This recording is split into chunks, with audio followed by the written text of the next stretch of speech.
my hubris that made me feel that I was going to get out of 2020 unscathed. Let's talk about it.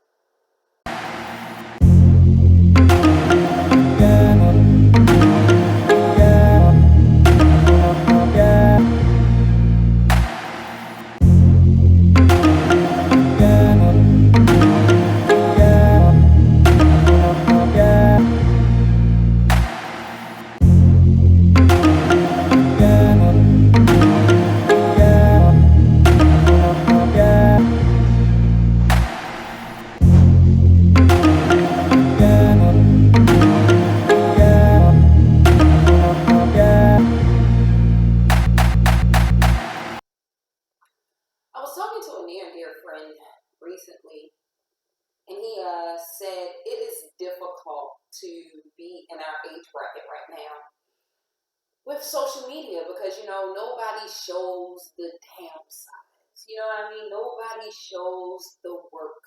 Nobody shows the hard grit, right? The unkempt parts. And of course, we was talking about some of the things that I've been going through in this last quarter of 2020. And so, in listening to him, I was like, dang, I need to go ahead and record. I need to go ahead and stop running from capturing this moment and trying to, keep up with the Joneses and trying to be something that I'm not, right? Like, that ain't me. That has never been me. So we're walking into the last quarter of this year, and I am regrouping, right? I am bouncing back from officially being let go from my job. One that I put a lot of work into, but it still didn't pay off. I still was never good enough. Right? So walking into the last 3 months of 2020, I was like, cool, I think I got something that I'm interested enough in to monetize. I have the outlet with YouTube. I'm getting a little better with video editing. Let me try my hand at acting in real life.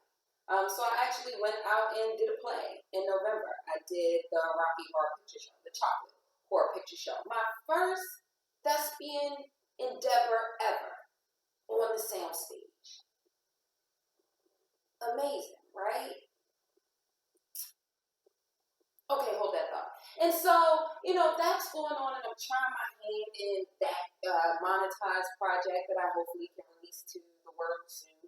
And then, the new creative projects that just make me happy, doing all the things that people told me I couldn't do. And then I thought opportunities were being opened up to me.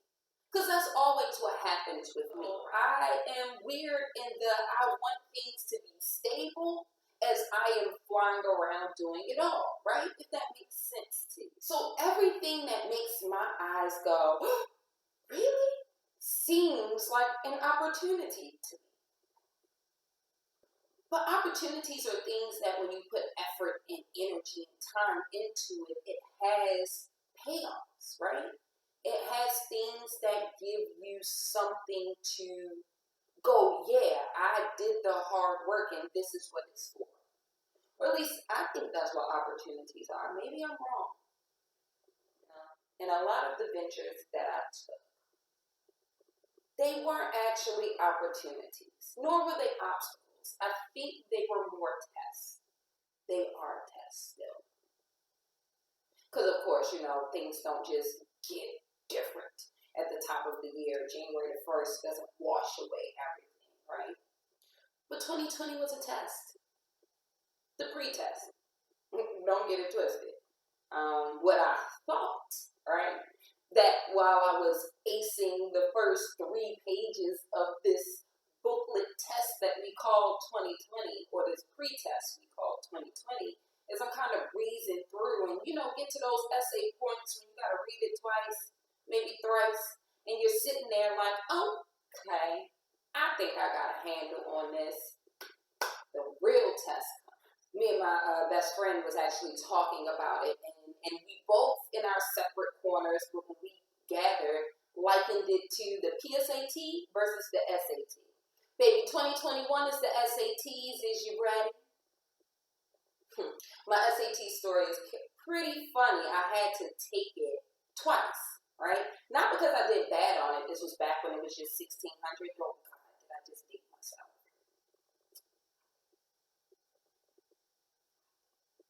But back when it was just 1600, the first time I took it, I bust out a 950. Not great, but not bad. I went back. I needed 200 more points in the math section. And it wasn't that I wasn't focused on math. For the area in which I come from, I'm pretty good at math. Even if I don't understand the whole theory of it, I understand the relationship between numbers. So I was good at math. So what happened? The same thing that happened at the end of this year. I got distracted. Actually, more so, I got tired of my mission. My own mission. How you get tired of your own shit? That's it. I got tired in my own fight. And so, in Regina G's story, it's very easy for me to solve every other problem around me because solving mine just takes too much. My problems be worrisome to me. My problems be overwhelming to me. My problems leave me stagnant. My problems cause me to look for solutions in areas that none of my problems either originate from nor can be solved by. Jesus Christ. So, back to the SAT story. I actually went back over spring break because I was in a time crunch because Maryland and Georgia didn't have the same requirements in order to get into the schools that I wanted. And so I went back over spring break in a time when everybody was chilling and relaxing. I studied for a week. I registered for that test and I took it. And I got that 200 points. On paper, my score is 1150. So what's this video, you ask? Like, Regina, with the, all right, AC movement, and then you come back looking all rough and da-da-da-da. Because you about to get this work. That's it. 2021, I'm working. I'm dedicating myself. I no longer need to be perfect for you or myself at this point. I just need to be active.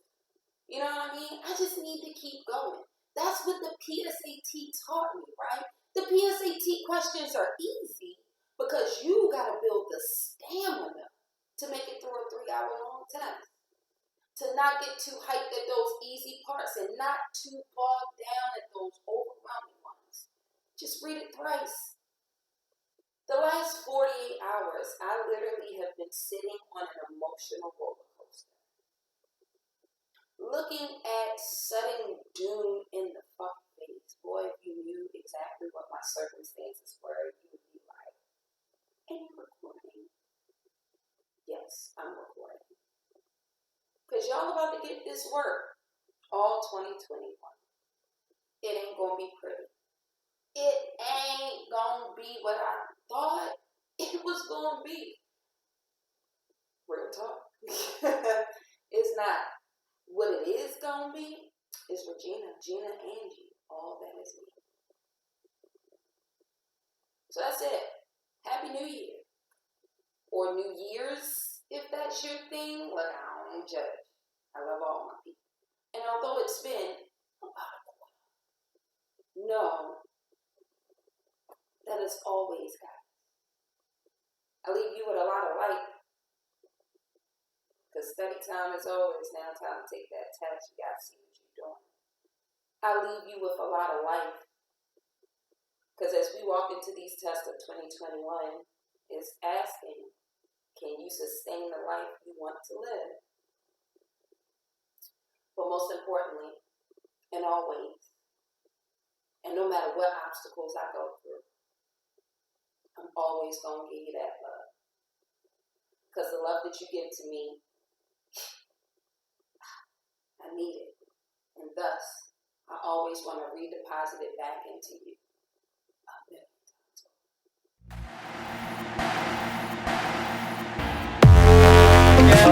Yeah.